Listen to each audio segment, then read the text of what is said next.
Christopher Columbus ছিলেন ইতালীয় নাবিক ও ঔপনিবেশিক। ক্রিস্টোফার কলম্বাস ১৪৯২ সালে সমুদ্রপথে তার অভিযান শুরু করেন। একটানা ২.৫ মাস অভিযান চালানোর পর ১৪৯২ সালের ২০ নভেম্বর আমেরিকান বাহামা দ্বীপে গিয়ে পৌঁছান। তবে গবেষকদেরও যথেষ্ট আপত্তি ছিল এবং আছে কলম্বাসের প্রথম আমেরিকা আবিষ্কার নিয়ে। কলম্বাসের আগে ইউরোপের ভাইকিং এবং মুসলিম বণিকদের আমেরিকায় যাওয়ার প্রমাণ রয়েছে। ১৪৯২ সালের আগস্ট মাসে ৩টি জাহাজ ও প্রায় ৯০ জন নাবিক নিয়ে কলম্বাস তাদের ভারতবর্ষে পৌঁছানোর নতুন পথের সন্ধানে সমুদ্রযাত্রা করেন। আটলান্টিকের অসীম জলরাশি তাদের স্বাগত জানায়, কিন্তু যাত্রাপথের প্রতিকূলতা নাবিকদের সম্পূর্ণ হতাশ করে দেয়।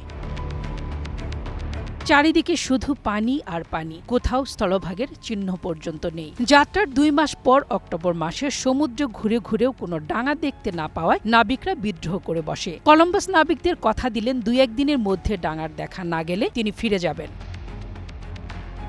কিন্তু পরের দিনই পানিতে গাছের ডাল ভেসে আসতে দেখে তাদের হতাশ মনে আশা জেগে উঠল। বুঝতে পারলেন ডাঙা খুব কাছে কোথাও রয়েছে। ১২ অক্টোবর ১৪৯২ কলম্বাস তার দলবল নিয়ে অবতরণ করে একটি দ্বীপে। তিনি দ্বীপটির নাম দেন সান সালভাদর, যেটি আসলে আজকের বাহামা দ্বীপপুঞ্জের একটি। কলম্বাস ভাবলেন তিনি ভারতের কোথাও অবতরণ করেছেন, কিন্তু এই ভারতীয়দের গায়ের রং যেন আলাদা লাল বর্ণের, তাই তিনি এদেরকে ডাকলেন রেড ইন্ডিয়ান্স। আমেরিকান অধিবাসীরা এভাবে রেড ইন্ডিয়ান নামটি পেল।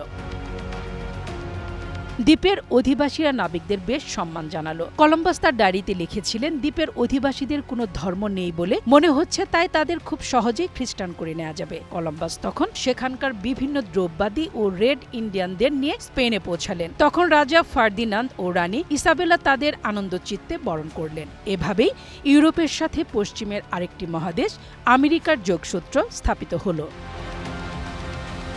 মোর্শেদা খান লিপি, গ্রিন নিউজ ডেস্ক।